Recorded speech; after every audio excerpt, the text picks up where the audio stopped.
YouTube. Figured I'd do a little video on this plow setup, winch setup for my 2018 Mule Pro FX.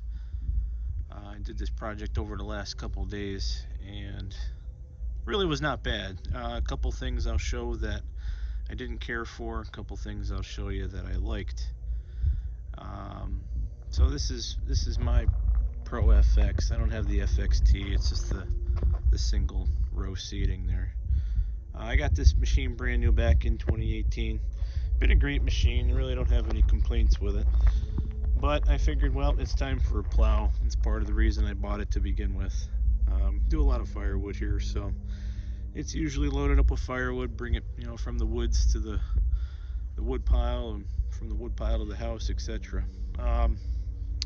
Prior to this, I used a Ford tractor to do my plowing, and that worked great. Really had no complaints with that either. But it was time I upgraded to a bigger tractor. I didn't get a plow with it, I just got a bucket with it. So I'm like, well, I get a plow for this. This is what I ultimately wanted to plow with anyway. But I'll show you a couple things here I liked and didn't like about this. This was not a terribly difficult job. You do need two people. To do this by yourself, I think would be quite a bit of a pain. I'll show you a couple things I like and don't like about it.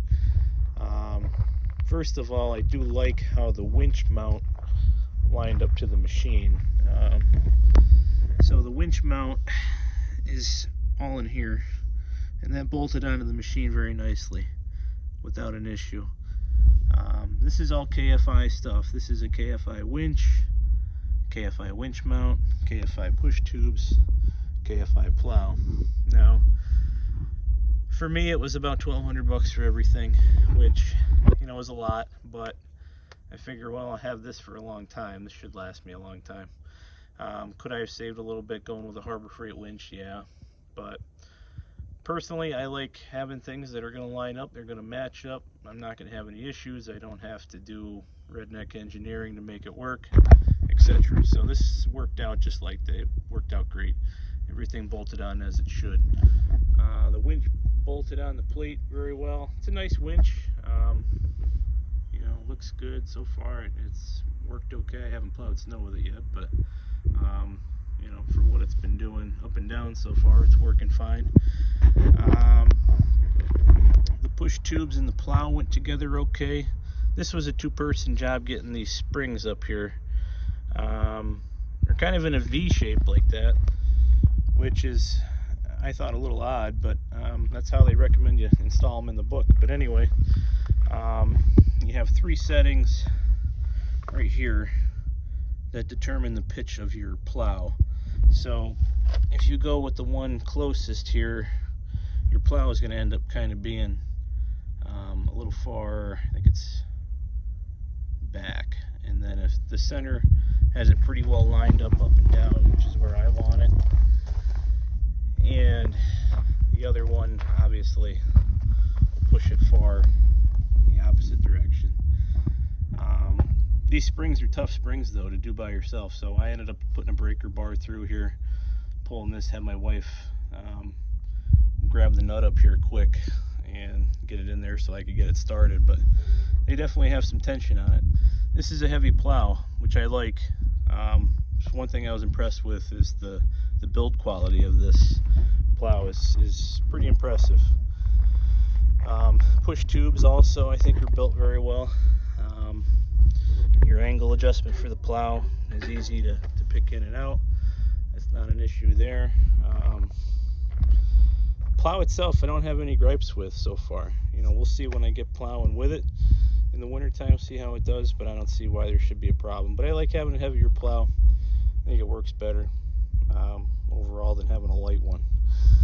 It does come with a rubber flap that you can put over the top here, which I got to add that to it, but I didn't put that on yet. Also, I'm going to try it without it, see if I need it. As far as the winch hardware goes, installing that, you end up doing a lot of work under the hood here. So you mount the relay box. I mounted mine over here. This is per the instructions. So these two here are going to be your power that go back to the battery. I forget which one's which. I think blue is positive, yellow is negative, or vice versa. It would tell you in the book what it is. And you run them out the grommet through the bottom there, and then these two go to the winch. They run through the grommet there on the left side, and then this little green wire here, this goes back in back of the panel here, and that plugs in your remote to control the winch. Now, remote needed a little hot. That's what this little red one is. There was a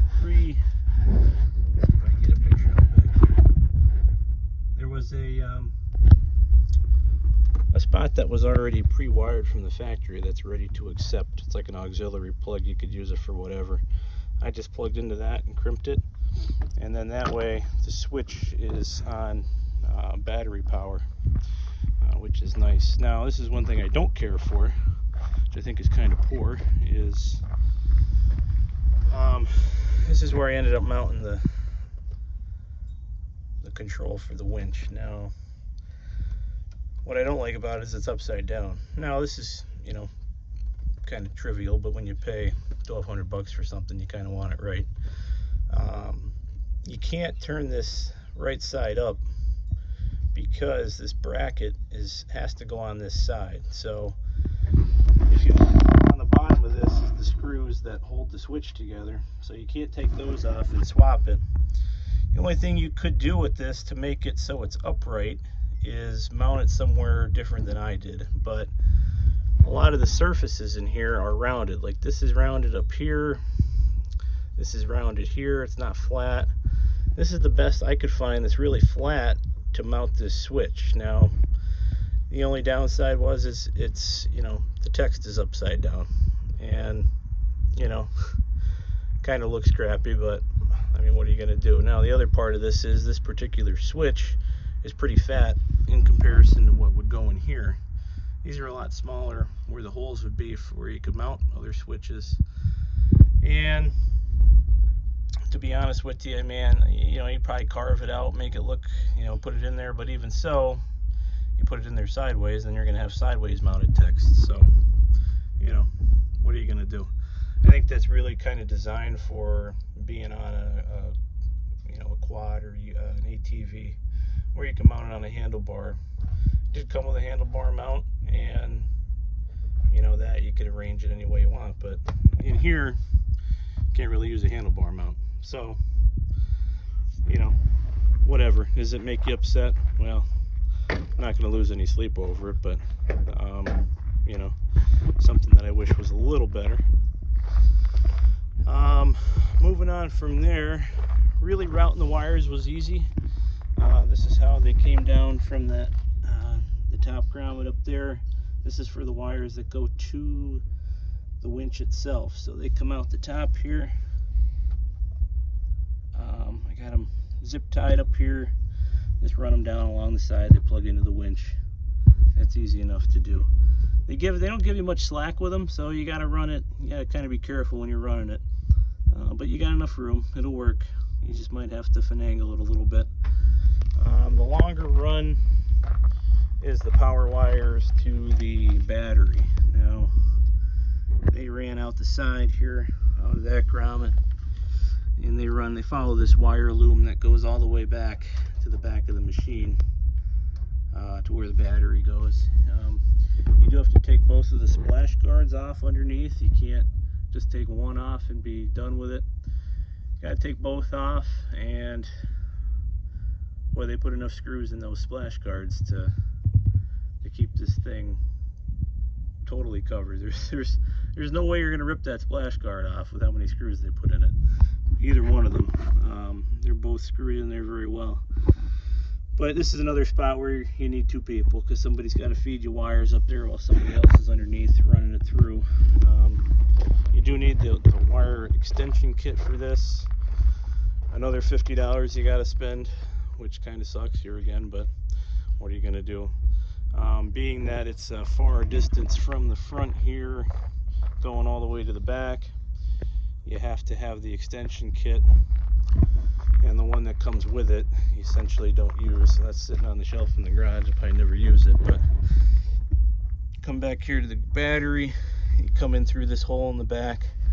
There's a boot that's kind of open there where you can run the wires. I run my ground right to the, oh, there you go, the blue one's ground. I ran my ground to the common ground of everything else there, and the red right to the hot of the battery. Another thing was weird with this too is this particular ground that they use, they recommend you grounding it right to the battery, but the hole on this fitting that's already, you know, wired to the wire, or, you know, crimped, soldered to the wire, doesn't fit through this bolt, so you'd have to widen it out, which I thought that kind of sucks too. So you're sort of limited just to put it there unless you want to widen the hole out on the connector, which I guess you could, but here again, I don't think you should have to do that. But, you know, putting it there, that'll work fine too. That's the common ground for everything, yada yada. Not going to really make that much of a difference, I don't think, overall.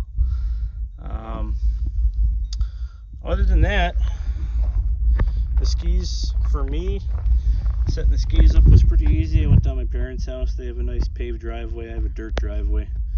But I just set it, you know, just rubber grommet right at the bottom.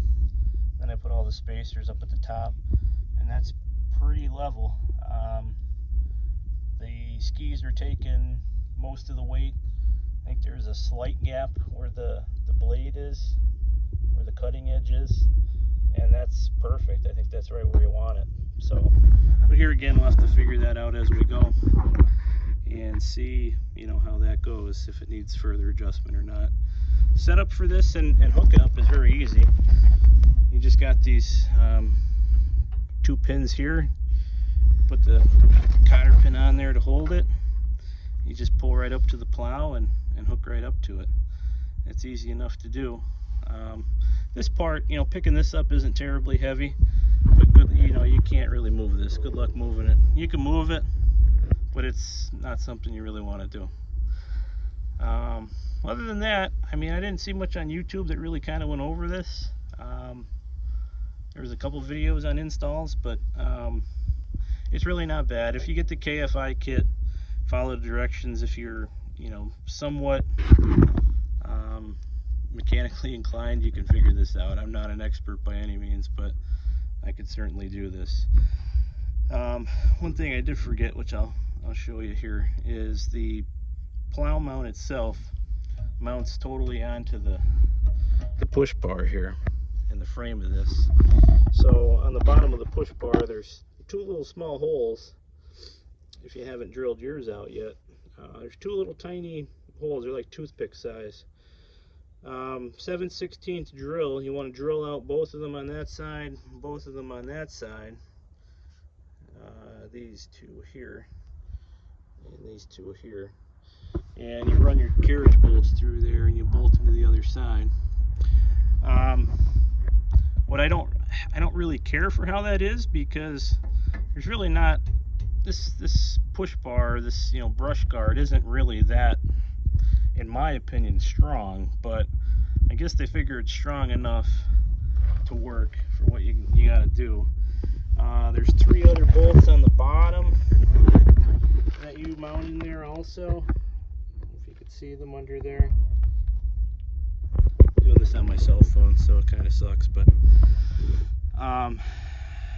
those you need. That's another thing, you need 2 people because they're in really tough spots to get to.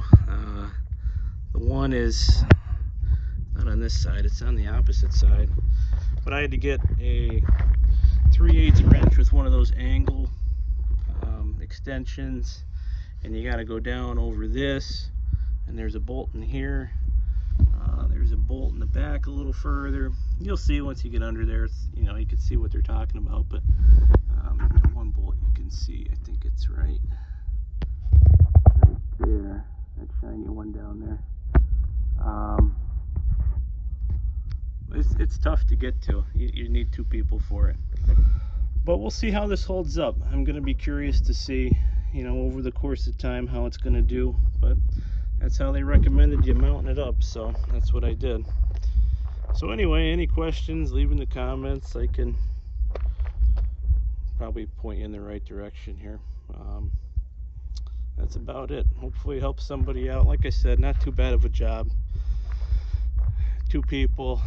If you worked on it straight, a couple hours. You know, I did it a little bit here and there over the course of a couple days when I had time to work on it, but really overall not that bad. All right.